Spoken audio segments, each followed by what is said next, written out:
I know I'm probably one of about 50 content creators making a video about these welcome offers here today. And yes, one of the big reasons for all of us posting this is because we all have affiliate links down in our descriptions. But I hope that y'all know by now that that is not the main reason I'm making this video. And I'm really making this video here today because I know that a majority of my audience either already has or wants to have Chase credit cards. And now is one of the most opportune times to pick up one of their Sapphire credit cards. So I really just don't want you to miss out. And as a lot of y'all know, yes, this is my full-time job and it really means a ton to me if you do decide to use my links, but you also obviously do not have to. If you have a friend or family that has a card like this already and they can refer you and you can, use those points to help travel with them for free, by all means, please do that because that is really what the credit card game is all about to me at the end of the day, making memories with your loved ones. A quick note here is that with this video being one that I'm trying to get out as soon as possible with this breaking news, there's going to be very minimal editing in this video, really if any at all, and it's going to be a much more conversational style of video, so I hope you enjoy that. Also note that I will be updating the pinned comment below if I get some kind of update on this offer before it expires, so just keep an eye out there. Okay, so the whole point of this video, what exactly are these welcome offers I'm talking about? Well, right now on both the Chase Sapphire Preferred and Chase Sapphire Reserve, Chase has released a limited time 75,000 point welcome offer for spending $4,000 on the first 3 months of having it. The base offer for both of these cards is going to be for 60,000 points for that same exact amount of spend. So you're basically getting an extra 15,000 points just for signing up during this time period. Also, we've seen their elevated offers, at least online in the past, go up to like 80,000 points besides like when they were first released at like 100,000. So this is really just in line with like their highest public welcome offers that they've had in recent past. So definitely, again, a good time to jump on them. As some of y'all may know, they also do have an in-branch offer going on right now that will give you up to 85,000 points, but that's broken down into 2 stages. And I don't exactly love this offer. So let me tell you about why. The first part of the offer is exactly the same as the online offer. It's for 75,000 points for spending $4,000 in the first 3 months of having it. But the second part allows you to get an additional 10,000 points for spending an extra $2,000 on it. And the reason I don't love this is because to me, that $2,000 extra could be much better utilized towards a new welcome offer because 10,000 points for $2,000 is what, 5% return on spend. And most welcome offers are going to give you anywhere from 15 to 30% at least. So unless you don't have another credit card that you want to apply for very soon and it just lines up perfectly for you for whatever reason, I would personally probably just go with the online offer for the 75,000 points and save that $2,000 worth of spend extra to put towards a new offer whenever you're done with this one. If you did spend the full $6,000 for the 85,000 points, that would actually be pretty much exactly in line with the no annual fee Chase Inc. credit card offers that, at least whenever they're elevated, for 90,000 points for $6,000 spend in 3 months. Y'all know I do love those, but to me, if you're not required to spend that extra $2,000, which you're not here, again, you might as well put that towards a new bonus, in my opinion. It really just all depends on your spending habits. I'm not going to tell you which way to go there, but just wanted to make sure y'all know about both. Okay, now you may understand what offer you're going to go for, but on which card? Well, let's talk about the difference between the Chase Sapphire Preferred and Sapphire Reserve. Starting with the annual fees, Chase Sapphire Preferred has a $95 annual fee, effective $45 annual fee with its $50 annual hotel credit, but that hotel credit does have to be used through Chase's portal, which is kind of annoying. The Chase Sapphire Reserve has a $550 annual fee with an effective $250 annual fee because it has a $300 annual travel credit that can be used on basically any travel purchase. As for the earning rates, I'm not going to break down all of them. You can just look at them on screen here real quick because in reality, both of these credit cards are not really mainly used for their spending categories. They're mainly used for their additional perks and benefits, which I'm going to touch on here. Starting with the redemption bonus that these cards will give you. The Chase Sapphire Preferred gives you a 25% boost on your points through Chase's travel portal, which can be very helpful, but it's not exactly ideal. The Chase Sapphire Reserve gives you a 50% boost on your points through their portal, which is definitely more ideal and will give you a more respectable earning rate for a lot of your domestic flights in particular, or maybe some boutique hotels and stuff like that. But either way, the first thing that I would do with my Chase points, which is what these cards are really for, is to transfer them out to Chase's transfer partners, which you can only do so through the Chase Sapphire Preferred, Reserve, or the Chase Inc. Preferred. A lot of people, really including myself, only have the Chase Sapphire Preferred for that access to Chase's transfer partners, which I don't love that they make us pay for, but even with just like one transfer out every single year, the amount of points you will save by doing that rather than booking through the portal is going to pay for the annual fee for multiple years even sometimes. So it's a small price to pay, an annoying price to pay, but to me, very well worth it, especially when you get an elevated welcome offer on it. And I'll talk more about the math on that here in a little bit. Now, the Chase Sapphire Preferred is a more luxury travel credit card. It has a high annual fee, so you would hope so. So it does have some additional benefits specific to travel. Like for one, it gives you airport lounge access through Priority Pass Select, as well as access to the Chase Sapphire lounges as well. And that's honestly the main reason that I upgraded to this card from my Sapphire Preferred, but again, talk more about that here in a second. The card also gives you a statement credit for global entry, TSA PreCheck, or Nexus if you don't have that. Gives you access to their luxury hotel and resort collection, which I haven't used yet, but I guess is a perk. Gives you some rental car status with National, a complimentary Lyft Pink membership for 2 years, which also does come with Grubhub Plus for a year. And then lastly, it is a Visa Infinite credit card, which means it has better better protections than the Visa signature of the Sapphire Preferred. And it also matches like all of the best travel protections and all of that really any credit card out there has. I highly encourage y'all to go watch my video breaking down exactly why I upgraded from the Chase Sapphire Preferred to the Reserve, because it is like a more niche case whenever you'd want to do this. But in reality, it really all comes down to me having a Chase Sapphire Terrace Lounge in my home airport in Austin, Texas. Yes, the Sapphire Terrace Lounge is mostly outdoors. It's a little bit smaller on the inside and isn't exactly like a full lounge, but to me, I fly through there very frequently and I'd like to have some kind of lounge access. So that's exactly why I have it, and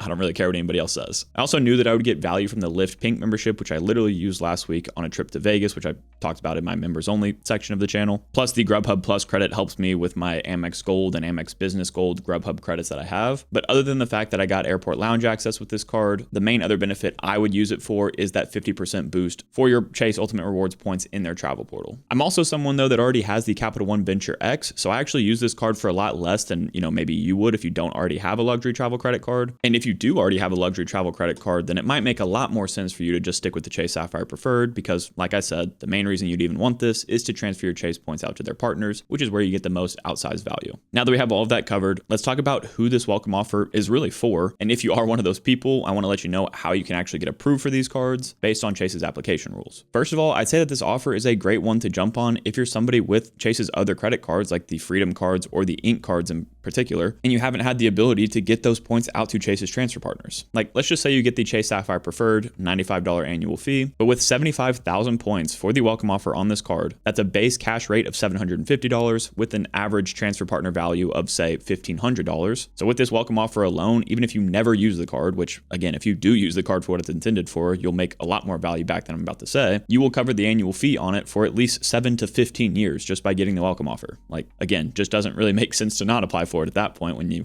say it like that. And obviously that math doesn't work out as well with the Chase Sapphire Reserve, which again is why the Chase Sapphire Preferred is just such an easy card to add to your setup if you haven't yet. I'd also say that this bonus is just one to go for if you're somebody under Chase's 524 rule and just haven't had a card to apply for recently. Now, really any elevated welcome offer is worth going for, but as y'all may know with Chase's credit cards, they have the infamous 524 rule, which means that if you are under it right now and there's an elevated welcome offer, those two things do not often line up. So I would highly suggest at least thinking about applying for one of these cards. Now, yes, I know that Chase's credit cards do have some flaws like the overlapping categories on them, the fact that the Chase Sapphire Reserve really doesn't cover its effective annual fee super easily, and all of the other issues that they have, but I'm still a big proponent of Chase's cards because they are just one, if not the best card ecosystems for the beginner or intermediate stages of your credit card game. And heck, they're even good throughout the entire credit card game if you utilize their Chase Ink credit cards with their awesome welcome offers on those. But the reason I say any of this is because they have the highest flexibility when it comes to redemptions at a respectable rate. You can cash out for cash at 1 cent per point if you wanted to. Wouldn't really recommend you do that, but you can. Or you can transfer out to their amazing list of transfer partners that I speak so highly of. So even if you're somebody very early on in your credit card game and you don't exactly know what route you want to go, starting with Chase while you're under 524 is just a very logical approach. Now, I've said Chase 524 a few times here, so let me cover what that is because this will stop you from getting approved for this card if you are over it. I've also made a full video on this too, so I'd recommend you check that out after this if you're interested. But Chase 524 basically states that if you've been approved for 5 or more personal credit cards in the last 24 months, Chase will automatically deny you for your next credit card application with them. And yes, that applies to any credit card lender. 5 personal credit cards in the last 24 months, you're going to get auto denied. Sometimes you can get around that, and there are ways to do it through their recon line, but for the most part, it's a very hard set rule, so I just wouldn't tempt it. But with you knowing what that is, obviously being under 524 is a very powerful position to be in, especially if you're somebody like us credit card creators that like to add a ton of cards over the years. That 524 status is very hard to manage over time, so if you're under it right now and you haven't added one of these cards and want access to Chase's transfer partners, again, this is a pretty opportune time to apply for one. Now, Chase has one other main application rule when it comes to their Chase Sapphire cards in particular, and that is that you are only able to hold one of these at a time. Now, pair that with the fact that you're actually able to get the welcome offer on a Chase Sapphire card every 48 months, and that's where we get into implementing the strategy I'm about to tell you all about. So if you're somebody that currently holds either a Chase Sapphire Preferred or a Chase Sapphire Reserve, and you got the welcome offer on it more than 48 months ago, yes, I said the welcome offer, not just, your application date, but when you got the welcome offer, you can go in today or whenever and downgrade or cancel that credit card I usually recommend downgrading, especially because Chase has free cards that you can downgrade to, and then reapply for the Chase Sapphire card that you want now to lock in that elevated welcome offer. You should be able to immediately reapply if you wanted to do that. Some people do recommend waiting like 5 business days just to make sure that their systems update and all of that. But even if you did apply immediately and were denied, you should be able to call their recon line and have no issues getting that pushed through once you get in touch with a